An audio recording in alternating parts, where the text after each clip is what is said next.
A partir desse momento, estaremos transmitindo para a comunidade espírita de Ponte Nova e região, palestra realizada por Ana Paula Aleixo Lana, do grupo da Fraternidade Espírita Paz e Renovação.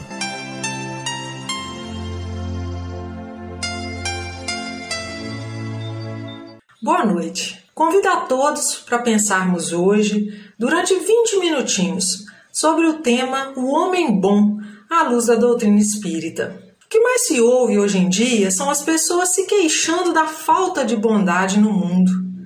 Algumas pessoas falam até em desistir de serem boas, porque parece que ser bom não traz nenhum benefício, nenhum resultado. A lei que vemos imperar é cada um por si e Deus por todos. As pessoas pensam somente em si mesmas e não se importam com as outras. Neste mundo, muitas vezes, ser honesto, ser bom, fazer o bem e ajudar o outro é sinônimo de tolice. O mundo virou o mundo dos espertos, daqueles que agem às escondidas, com segundas, terceiras intenções, enganando, trapaceando e, muitas vezes, com o aplauso das multidões. Num olhar rápido e superficial, vemos um mundo onde os vícios são vitoriosos e as virtudes vacilantes. No entanto, quando olhamos o mundo com o olhar espiritual, o percebemos diferente. Vemos que o mal, apesar de escandaloso e zoerento, não tem solidez, não tem raiz. E, infalivelmente, é vencido pelo tempo. A construção que permanece é o bem, porque a bondade está na nossa essência. Conta uma história budista que o mestre caminhava com seu discípulo às margens de um rio, quando avistou um escorpião que inadvertidamente havia caído nesse rio e estava sendo levado pela correnteza.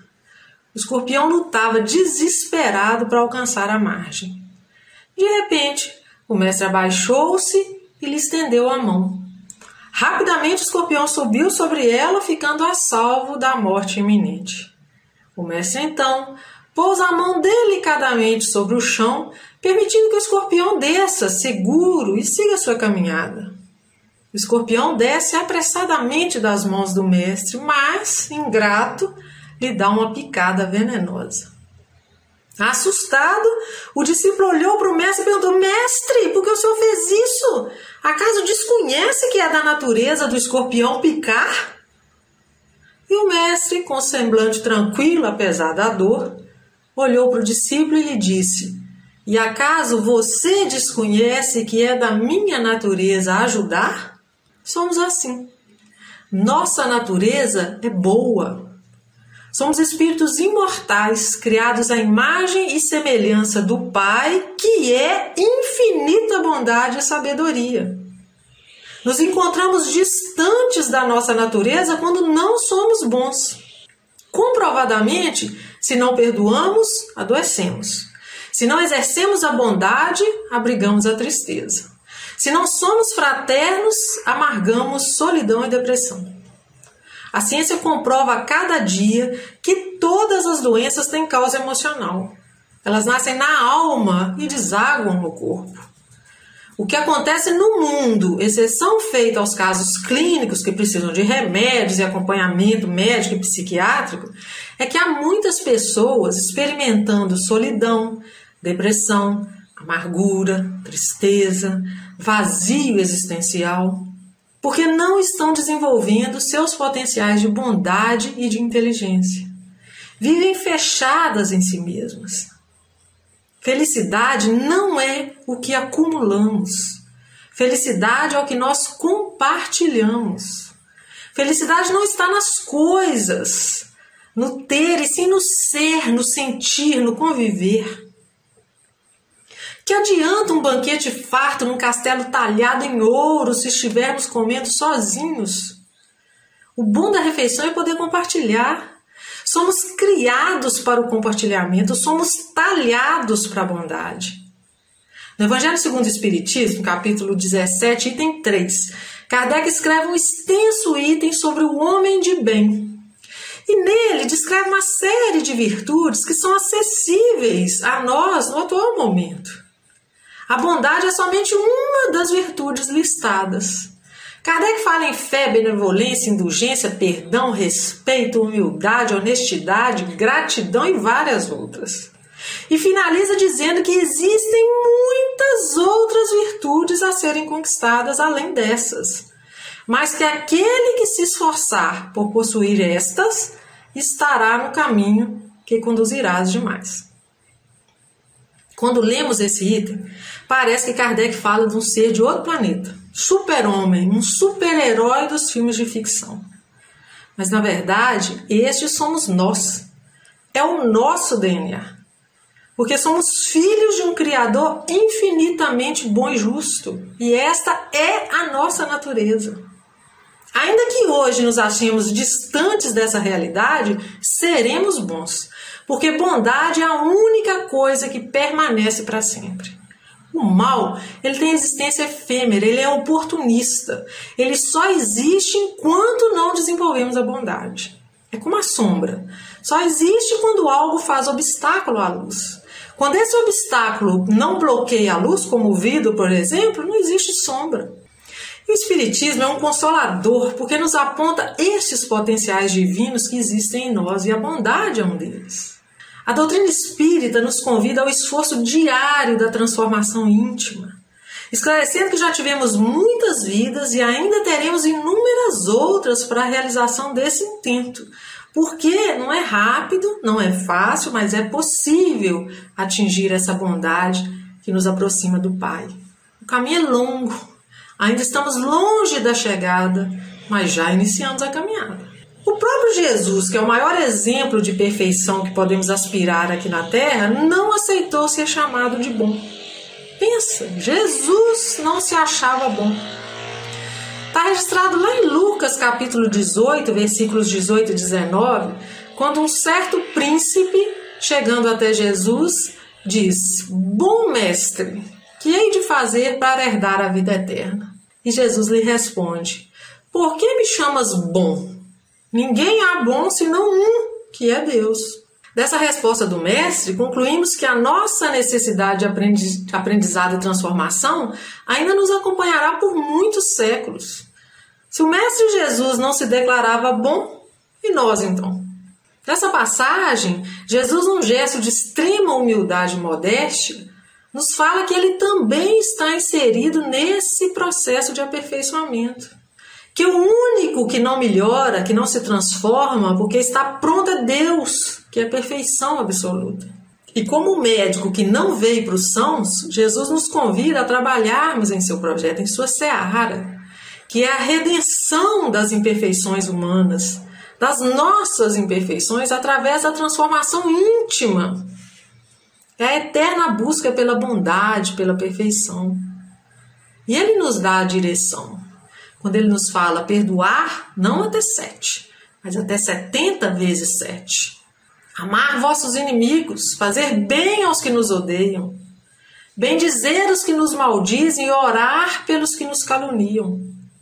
Oferecer a outra face aos que nos ferem e dar também a túnica àqueles que tirarem a nossa capa. Não julgar, não condenar, fazer ao outro tudo o que gostaríamos que o outro nos fizesse. Estes são alguns dos caminhos indicados pelo Mestre para desenvolvermos a bondade. Tenho certeza que muitos estão pensando: é muito bonito, mas não é para mim. Dar a outra face? Infelizmente não consigo. Ainda sou daqueles que bateu, levou, que não levo desaforos para casa. Não é para nós, se nós não quisermos. Quando o Rei dos Reis escolheu nascer numa manjedoura em Belém para estar conosco nesse mundo, ele nos deu uma primeira grande lição, que não importa de onde saímos, e sim para onde vamos. Não importa o meu passado, quanto eu errei e erro até hoje, se eu defino onde eu quero chegar e me esforço por andar nesse caminho. Nós saímos da ignorância total, criados simples e ignorantes, e rumamos para a perfeição. Começamos no mínimo para o máximo, no simples para o composto, como tudo na natureza, sem saltos. Nós não vamos nos transformar em santos da noite para o dia. Mas é preciso começar essa mudança para que ela um dia se estabeleça. E Jesus nos fala do combustível para essa caminhada. Lucas registrou lá no capítulo 2, versículo 14, quando Jesus fala: glória a Deus nas alturas, paz na terra, boa vontade para com os homens. 3 combustíveis: fé em Deus, paz interior e boa vontade. Na questão 909 do Livro dos Espíritos, Kardec pergunta aos espíritos superiores se o homem poderia vencer as suas más tendências pelos seus próprios esforços. E os espíritos respondem sim, e às vezes com pouco esforço. O que lhes falta é vontade. Como são poucos os que se esforçam. O que nos falta para nos tornarmos um homem bom é vontade, é boa vontade. Como governador do nosso orbe, Jesus sempre contou e conta até hoje com assessores divinos para a construção e para a administração desse planeta. São espíritos que construíram a glória espiritual em seus corações, que já conquistaram um elevado patamar de inteligência e um potencial inimaginável de bondade, de amor e de pureza.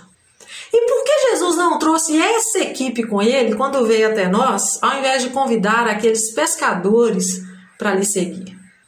Por que não selecionou 12 dentre esses anjos para encarnarem na Galileia lá atrás, há 2000 anos, e se tornarem seus apóstolos?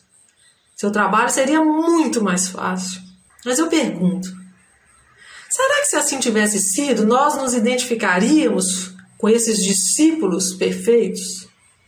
Será que acreditaríamos que realmente é possível mudar?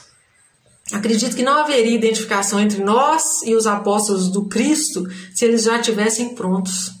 Talvez nem estaríamos aqui estudando os passos de Jesus. Vocês não estariam aí ouvindo uma pessoa imperfeita falar de perfeição, me ouvindo falar de bondade quando ainda não sou uma pessoa boa. Mas a história nos mostrou a grande transformação que se operou naqueles homens, nos apóstolos de Jesus, que no início do aprendizado eram como nós. Havia nele altos e baixos, instintos e impulsos que, se não tivessem sido controlados pelos ideais cristãos, talvez os teriam arrastado a grandes males. Cada um deles tinha defeitos e qualidades como qualquer um de nós, com um agravante, que além da luta íntima do homem velho com o homem novo, eles tiveram de travar uma batalha externa também, lutando contra a intransigência de uma religião, o judaísmo, e contra a força de um império dominador, que era Roma. Devido a isso, todos eles, à exceção de João, tiveram suas vidas tiradas de forma trágica e violenta. Hoje nós só precisamos lutar contra nós mesmos. Não precisamos mais nos reunir em cemitérios, nos escondendo para não sermos jogados às feras nos circos romanos, ou queimados vivos em postes. Nossa luta é íntima. Nós precisamos lutar contra a nossa preguiça, contra a nossa vaidade, contra o nosso egoísmo, nosso orgulho. E o exemplo do desejo, da vontade desses homens, que carregavam muitos vícios, de se transformarem em homens bons, devem nos inspirar. Simão, que Jesus chamou de Pedro, que em aramaico Cefas, pedra. Simão não demonstrou possuir solidez e firmeza de uma pedra quando negou 3 vezes que conhecia Jesus por medo de ser preso e crucificado. Pedro tinha um caráter impulsivo, falava e agia sem pensar, como quando decepou a orelha do servo do sumo sacerdote que recebeu ordens para prender Jesus.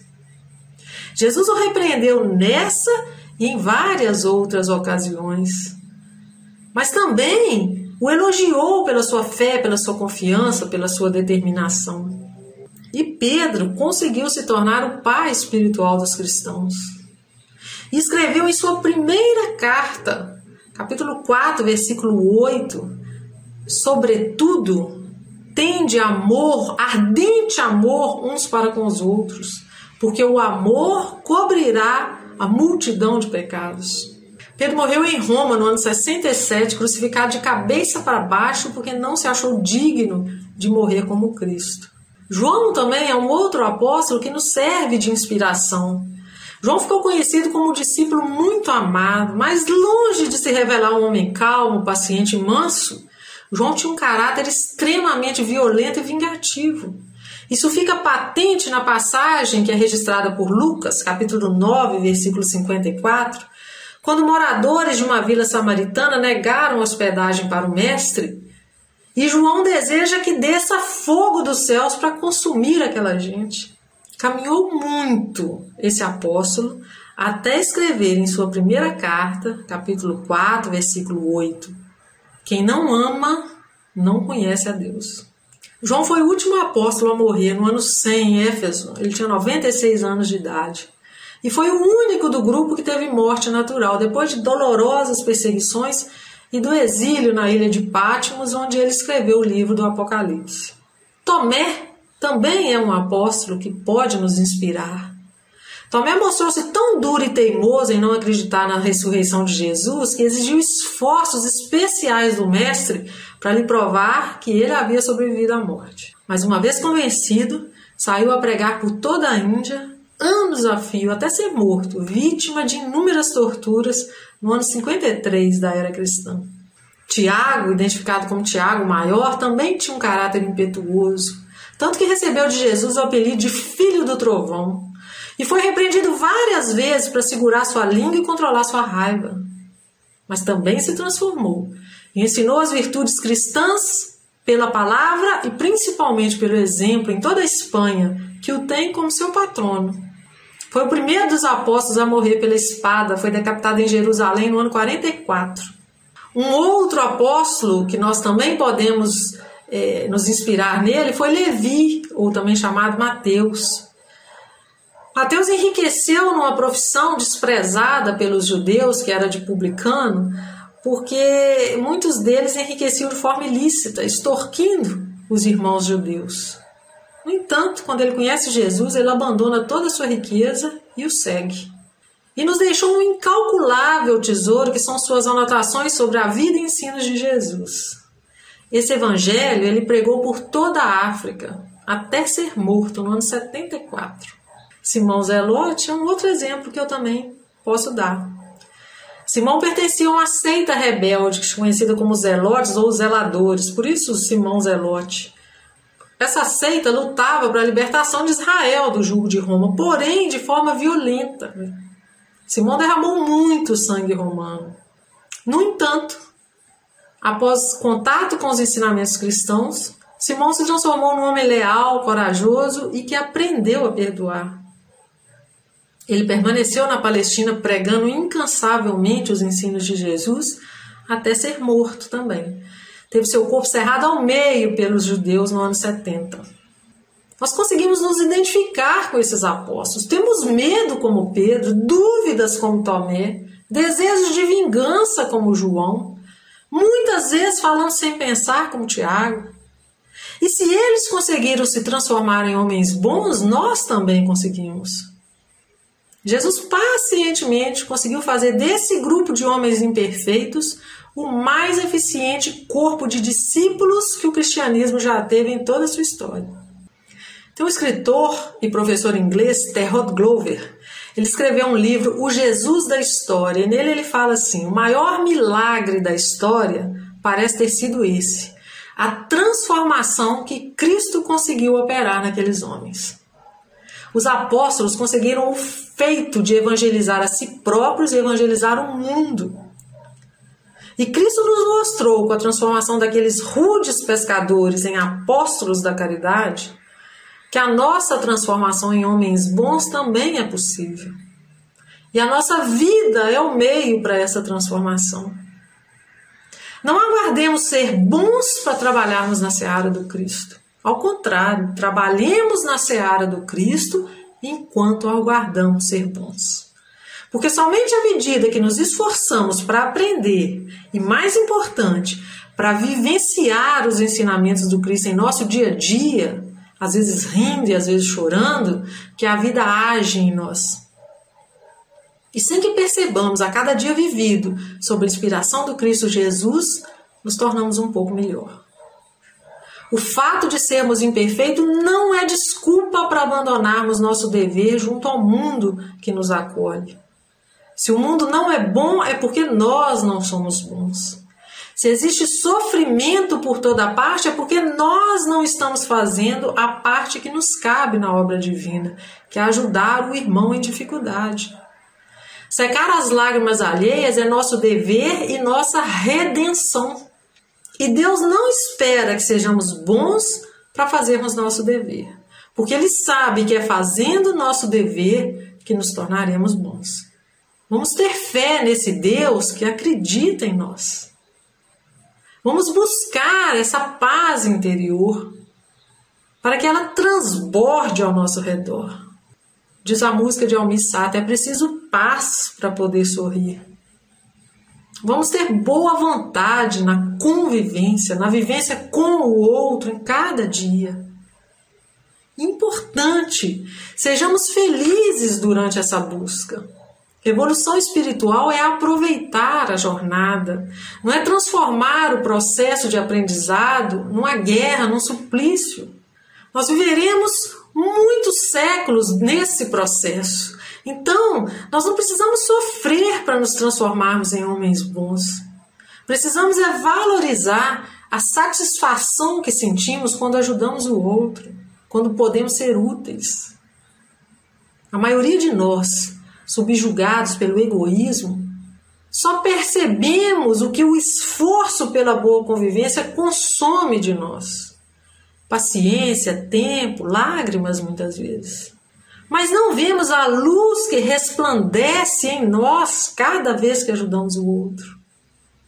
Lembremos sempre o exemplo da vela. A vela consome-se a si mesma para iluminar. A iluminação de nós mesmos exige esforço, sim, mas não há felicidade maior que se sentir iluminado. Vamos viver nossas vidas com otimismo e boa vontade, tendo a certeza que podemos ser melhores a cada dia. Que Jesus seja a nossa fonte de inspiração em cada segundo dessa vida.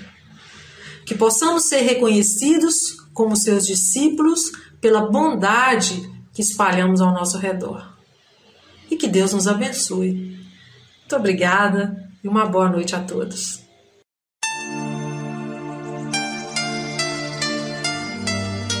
Termina aqui a palestra do Grupo da Fraternidade Espírita Paz e Renovação. Boa noite.